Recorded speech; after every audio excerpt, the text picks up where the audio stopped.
ನಮಸ್ತೆ ವೀಕ್ಷಕರೇ, ಜ್ಞಾನಸಾಗರ ಜ್ಯೋತಿಷ್ಯ ಚಾನೆಲ್ಗೆ ನಿಮಗೆಲ್ಲ ಸ್ವಾಗತ. ಈ ವಿಡಿಯೋದಲ್ಲಿ ನಿಮಗೆ ಸಿಗುವ ಅಪರೂಪದ ಮಾಹಿತಿಗಳು ಹೀಗಿವೆ ನೋಡಿ.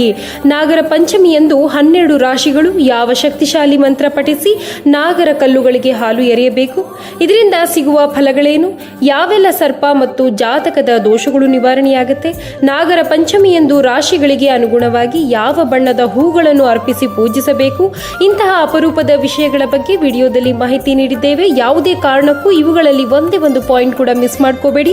ಹಾಗಾದ್ರೆ ತಡ ಯಾಕೆ, ವಿಡಿಯೋ ಸ್ಟಾರ್ಟ್ ಮಾಡೋಣ ಬನ್ನಿ.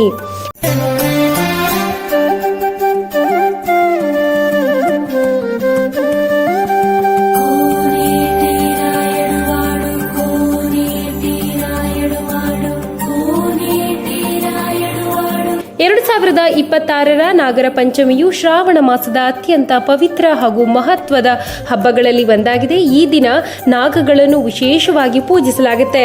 ಸರ್ಪದೋಷ ಇರುವವರಿಗೆ ಅನೇಕ ಕಷ್ಟ ನಷ್ಟಗಳು ಅನುಭವಿಸಬೇಕಾಗುತ್ತೆ. ಹಾಗಾಗಿ ಈ ಪವಿತ್ರವಾದ ದಿನದಂದು ನಾಗರ ಕಲ್ಲುಗಳಿಗೆ ಹಾಲು ಎರೆಯುವುದರಿಂದ ತಿಳಿದೋ ಅಥವಾ ತಿಳಿಯದೆಯೋ ಮಾಡಿದಂತಹ ಸರ್ಪದೋಷಗಳು ಪರಿಹಾರವಾಗುತ್ತೆ ಅಂತ ನಂಬಲಾಗುತ್ತೆ.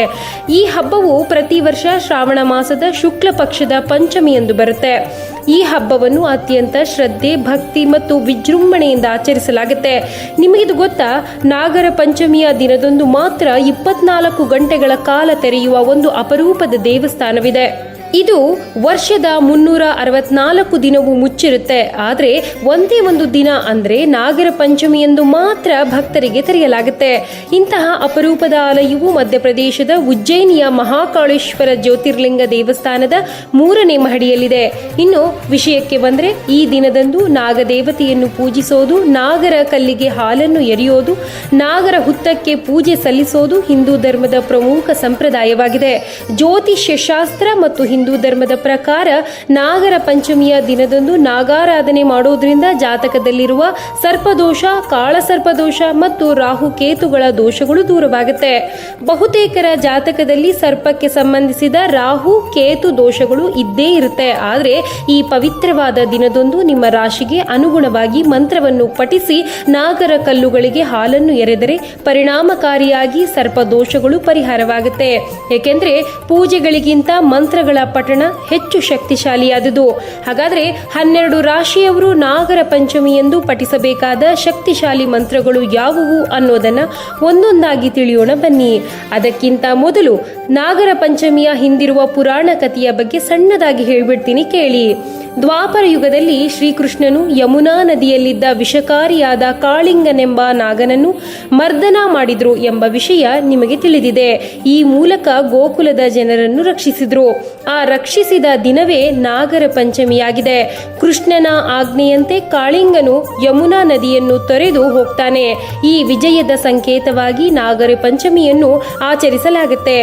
ಈಗ ರಾಶಿಗಳಿಗೆ ಅನುಗುಣವಾಗಿ ಮಂತ್ರ ತಿಳಿಯೋಣ. ಮೊದಲಿಗೆ ಮೇಷರಾಶಿ. ಮೇಷರಾಶಿಯ ಅಧಿಪತಿ ಮಂಗಳ ಗ್ರಹ. ಈ ರಾಶಿಯವರು ಮಂಗಳನ ಪ್ರಭಾವ ಇರೋರು. ಹಾಗಾಗಿ ಈ ರಾಶಿಯವರು ನಾಗರ ಪಂಚಮಿಯಂದು ನಾಗರ ಕಲ್ಲಿಗೆ ಹಾಲನ್ನು ಎರೆಯುವಾಗ ಕೆಂಪು ಹೂಗಳನ್ನು ಅರ್ಪಿಸಿ ಈ ಮಂತ್ರ ಪಠಿಸಬೇಕು. ಹೀಗೆ ಮಾಡೋದ್ರಿಂದ ಕೋಪ ಶಮನವಾಗಿ ಧೈರ್ಯ ಮತ್ತು ಕಾರ್ಯಜಯ ಲಭಿಸುತ್ತೆ. ನೀವು ಪಠಿಸಬೇಕಾದ ಮಂತ್ರ ಹೀಗಿದೆ: ಓಂ ಅನಂತಾಯ ನಮಃ, ಓಂ ವಾಸುಕಾಯ ನಮಃ. ಈ ಮಂತ್ರವನ್ನು 108 ಬಾರಿ ಜಪಿಸುವುದು ಶ್ರೇಷ್ಠ. ಮುಂದಿನ ರಾಶಿ ವೃಷಭ ರಾಶಿ. ವೃಷಭ ರಾಶಿಯ ಅಧಿಪತಿ ಶುಕ್ರಗ್ರಹ.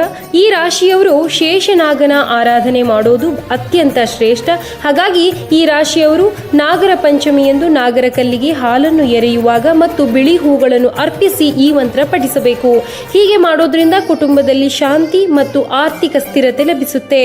ನೀವು ಪಠಿಸಬೇಕಾದ ಮಂತ್ರ ಹೀಗಿದೆ: ಓಂ ಶೇಷಾಯ ನಮಃ, ಓಂ ಮಹಾಪದ್ಮಾಯ ನಮಃ. ಈ ಮಂತ್ರವನ್ನು 108 ಬಾರಿ ಜಪಿಸುವುದು ಶ್ರೇಷ್ಠ. ಇನ್ನು ಮುಂದಿನ ರಾಶಿ ಮಿಥುನ ರಾಶಿ. ಮಿಥುನ ರಾಶಿಯ ಅಧಿಪತಿ ಬುಧಗ್ರಹ. ಈ ರಾಶಿಯವರು ವಾಸುಕಿ ಮತ್ತು ತಕ್ಷಕ ನಾಗದೇವರನ್ನು ಸ್ಮರಿಸುತ್ತಾ ಪೂಜೆ ಮಾಡೋದು ಶ್ರೇಷ್ಠ.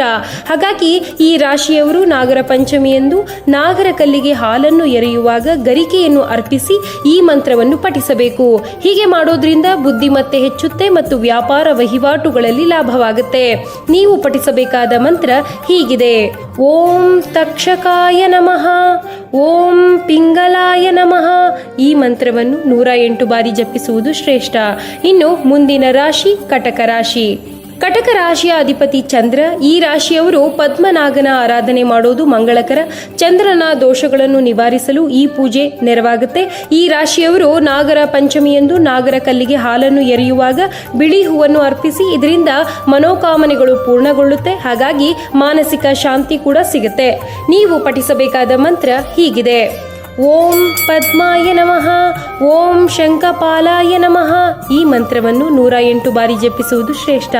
ಇನ್ನು ಮುಂದಿನ ರಾಶಿ ಸಿಂಹರಾಶಿ. ಸಿಂಹರಾಶಿಯ ಅಧಿಪತಿ ಸೂರ್ಯ. ನಾಗರ ಪಂಚಮಿಯಂದು ಈ ರಾಶಿಯವರು ಧೃತರಾಷ್ಟ್ರ ಹಾಗೂ ಮಹಾಪದ್ಮ ನಾಗಗಳನ್ನು ಪೂಜಿಸಬೇಕು. ಈ ರಾಶಿಯವರು ನಾಗರ ಪಂಚಮಿಯಂದು ನಾಗರ ಕಲ್ಲಿಗೆ ಹಾಲನ್ನು ಎರೆಯುವಾಗ ಕೇಸರಿ ಬಣ್ಣದ ಹೂವನ್ನು ಅರ್ಪಿಸಿ. ಇದರಿಂದ ನಿಮ್ಮ ನಾಯಕತ್ವದ ಗುಣಗಳು ವೃದ್ಧಿಸಿ ಸಮಾಜದಲ್ಲಿ ಗೌರವ ಪ್ರತಿಷ್ಠೆ ಲಭಿಸುತ್ತೆ. ನೀವು ಪಠಿಸಬೇಕಾದ ಮಂತ್ರ ಹೀಗಿದೆ: ಓಂ ಧೃತರಾಷ್ಟ್ರಾಯ ನಮಃ, ಓಂ ಸೂರ್ಯನಾಗಾಯ ನಮಃ. ಈ ಮಂತ್ರವನ್ನು 108 ಬಾರಿ ಜಪಿಸುವುದು ಶ್ರೇಷ್ಠ. ಇನ್ನು ಮುಂದಿನ ರಾಶಿ ಕನ್ಯಾ ರಾಶಿ. ಕನ್ಯಾ ರಾಶಿಯ ಅಧಿಪತಿ ಬುಧಗ್ರಹ. ಈ ರಾಶಿಯವರು ಕಾರ್ಕೋಟಕ ನಾಗದೇವತೆಯನ್ನು ವಿಶೇಷವಾಗಿ ಪೂಜಿಸಬೇಕು ಅಥವಾ ಸ್ಮರಿಸಬೇಕು. ಈ ರಾಶಿಯವರು ನಾಗರ ಪಂಚಮಿಯಂದು ನಾಗರ ಕಲ್ಲಿಗೆ ಹಾಲನ್ನು ಎರೆಯುವಾಗ ಗರಿಕೆಯನ್ನು ಅರ್ಪಿಸಿ ಈ ಮಂತ್ರ ಪಠಿಸಬೇಕು. ಹೀಗೆ ಮಾಡೋದ್ರಿಂದ ಆರೋಗ್ಯ ವೃದ್ಧಿಯಾಗುತ್ತೆ ಹಾಗೂ ಶತ್ರು ಬಾಧೆಗಳು ನಿವಾರಣೆಯಾಗುತ್ತೆ. ನೀವು ಪಠಿಸಬೇಕಾದ ಮಂತ್ರ ಹೀಗಿದೆ: ಓಂ ಕಾರ್ಕೋಟಕಾಯ ನಮಃ, ಓಂ ಕಾಲಿಯಾಯ ನಮಃ. ಈ ಮಂತ್ರವನ್ನು 108 ಬಾರಿ ಜಪಿಸುವುದು ಶ್ರೇಷ್ಠ. ಇನ್ನು ಮುಂದಿನ ರಾಶಿ ತುಲಾ ರಾಶಿ. ತುಲಾ ರಾಶಿಯ ಅಧಿಪತಿ ಶುಕ್ರಗ್ರಹ. ಈ ರಾಶಿಯವರು ಕಂಬಳ ಮತ್ತು ಅಶ್ವತ್ಥರ ನಾಗದೇವರನ್ನು ಸ್ಮರಿಸುತ್ತಾ ಪೂಜೆ ಮಾಡಬೇಕು. ಈ ರಾಶಿಯವರು ನಾಗರ ಪಂಚಮಿಯಂದು ನಾಗರ ಕಲ್ಲಿಗೆ ಹಾಲನ್ನು ಎರೆಯುವಾಗ ಬಿಳಿ ಹೂವನ್ನು ಅರ್ಪಿಸಿ ಈ ಮಂತ್ರ ಪಠಿಸಬೇಕು. ಹೀಗೆ ಮಾಡೋದ್ರಿಂದ ವೈವಾಹಿಕ ಜೀವನದಲ್ಲಿ ಮಧುರತೆ ಮತ್ತು ಸೌಂದರ್ಯ ಪ್ರಾಪ್ತಿಯಾಗುತ್ತೆ. ನೀವು ಪಠಿಸಬೇಕಾದ ಮಂತ್ರ ಹೀಗಿದೆ: ಓಂ ಕಂಬಲಾಲಾಯ ನಮಃ, ಓಂ ಅಶ್ವತ್ಥರಾಯ ನಮಃ. ಈ ಮಂತ್ರವನ್ನು 108 ಬಾರಿ ಜಪಿಸೋದು ಶ್ರೇಷ್ಠ. ಇನ್ನು ಮುಂದಿನ ರಾಶಿ ವೃಶ್ಚಿಕ ರಾಶಿ. ವೃಶ್ಚಿಕ ರಾಶಿಯ ಅಧಿಪತಿ ಮಂಗಳ ಗ್ರಹ. ಈ ರಾಶಿಯವರು ನವಕುಲ ನಾಗಗಳಲ್ಲಿ ಶಂಖಪಾಲ ನಾಗನನ್ನು ವಿಶೇಷವಾಗಿ ಪೂಜಿಸಬೇಕು. ಈ ರಾಶಿಯವರು ನಾಗರ ಪಂಚಮಿಯಂದು ನಾಗರ ಕಲ್ಲಿಗೆ ಹಾಲನ್ನು ಎರೆಯುವಾಗ ಕೆಂಪು ಹೂವನ್ನು ಅರ್ಪಿಸಿ ಈ ಮಂತ್ರ ಪಠಿಸಬೇಕು. ಹೀಗೆ ಮಾಡೋದ್ರಿಂದ ಜಾತಕದಲ್ಲಿರುವ ಕುಜದೋಷ ಮತ್ತು ಸರ್ಪದೋಷಗಳ ತೀವ್ರತೆ ಕಡಿಮೆಯಾಗುತ್ತೆ. ಇವರು ಪಠಿಸಬೇಕಾದ ಮಂತ್ರ ಓಂ ಶಂಖಪಾಲಾಯ ನಮಃ, ಓಂ ವಿಷಹರಾಯ ನಮಃ. ಈ ಮಂತ್ರವನ್ನು 108 ಬಾರಿ ಜಪಿಸುವುದು ಶ್ರೇಷ್ಠ. ಇನ್ನು ಮುಂದಿನ ರಾಶಿ ಧನುರಾಶಿ. ಧನುರಾಶಿಯ ಅಧಿಪತಿ ಗುರುಗ್ರಹ. ಈ ರಾಶಿಯವರು ತಕ್ಷಕ ಮತ್ತು ಶೇಷನಾಗನ ಕೃಪೆಗೆ ಪಾತ್ರರಾಗಲು ಪ್ರಾರ್ಥಿಸಬೇಕು. ಈ ರಾಶಿಯವರು ನಾಗರ ಪಂಚಮಿಯಂದು ನಾಗರ ಕಲ್ಲಿಗೆ ಹಾಲನ್ನು ಎರೆಯುವಾಗ ಹಳದಿ ಹೂವನ್ನು ಅರ್ಪಿಸಿ ಈ ಮಂತ್ರ ಪಠಿಸಬೇಕಾಗುತ್ತೆ. ಹೀಗೆ ಮಾಡೋದ್ರಿಂದ ಆಧ್ಯಾತ್ಮಿಕ ಪ್ರಗತಿ, ಜ್ಞಾನ ವೃದ್ಧಿ ಹಾಗೂ ಉನ್ನತ ಶಿಕ್ಷಣದಲ್ಲಿ ಯಶಸ್ಸು ಸಿಗುತ್ತೆ.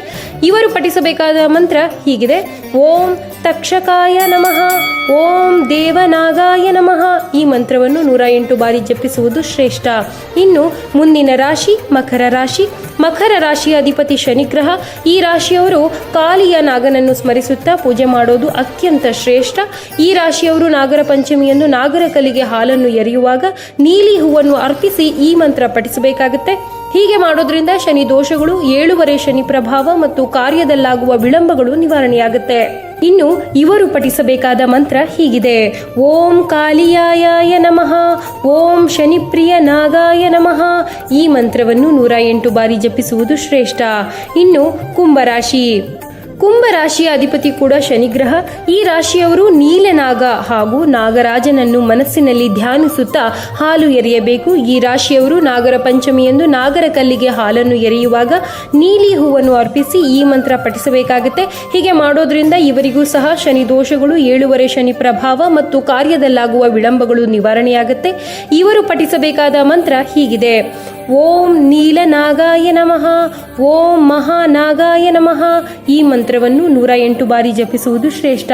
ಇನ್ನು ಕೊನೆಯ ರಾಶಿ ಮೀನರಾಶಿ.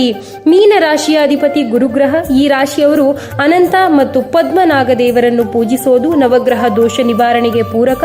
ಈ ರಾಶಿಯವರು ನಾಗರ ಪಂಚಮಿಯಂದು ನಾಗರ ಕಲ್ಲಿಗೆ ಹಾಲನ್ನು ಎರೆಯುವಾಗ ಹಳದಿ ಹೂವನ್ನು ಅರ್ಪಿಸಿ ಈ ಮಂತ್ರ ಪಠಿಸಬೇಕಾಗುತ್ತೆ. ಹೀಗೆ ಮಾಡೋದ್ರಿಂದ ಸುಖ ಸಂಪತ್ತು ಹೆಚ್ಚುತ್ತೆ ಮತ್ತು ದೀರ್ಘಕಾಲದ ಕಾಯಿಲೆಗಳಿಂದ ಮುಕ್ತಿ ಸಿಗುತ್ತೆ. ಇವರು ಪಠಿಸಬೇಕಾದ ಮಂತ್ರ ಓಂ ಅನಂತಾಯ ನಮಃ, ಓಂ ಪದ್ಮನಾಭಾಯ ನಮಃ. ಈ ಮಂತ್ರವನ್ನು 108 ಬಾರಿ ಜಪಿಸುವುದು ಶ್ರೇಷ್ಠ. ನೋಡಿದ್ರಲ್ಲ ಸ್ನೇಹಿತರೆ, ನಾಗರ ಪಂಚಮಿಯಂದು 12 ರಾಶಿಯವರು ಯಾವ ಮಂತ್ರ ಪಠಿಸಿದರೆ ಸಕಲ ನಾಗ ದೋಷಗಳು ಪರಿಹಾರವಾಗುತ್ತೆ ಅಂತ ಮುಂದಿನ ವಿಡಿಯೋದಲ್ಲಿ ಮತ್ತೊಂದು ಆಸಕ್ತಿದಾಯಕ ಮಾಹಿತಿಯ ಜೊತೆ ಮತ್ತೆ ನಿಮ್ಮ ಮುಂದೆ ಬರ್ತೇವೆ. ವಿಡಿಯೋ ನೋಡಿದ್ದಕ್ಕೆ ಧನ್ಯವಾದಗಳು. ದಯವಿಟ್ಟು ಹೆಚ್ಚಿನ ವಿಡಿಯೋಗಳನ್ನು ನೋಡಲು ಸಬ್ಸ್ಕ್ರೈಬ್, ಲೈಕ್, ಕಾಮೆಂಟ್ ಮಾಡಿ. ಮತ್ತು ನಿಮಗೆ ಇಂತಹ ವಿಡಿಯೋ ಇಷ್ಟವಾದರೆ ದಯವಿಟ್ಟು ನಿಮ್ಮ ಫ್ಯಾಮಿಲಿ ಮತ್ತು ಫ್ರೆಂಡ್ಸ್ ಜೊತೆ ಹಂಚಿಕೊಳ್ಳಿ. ಧನ್ಯವಾದಗಳು.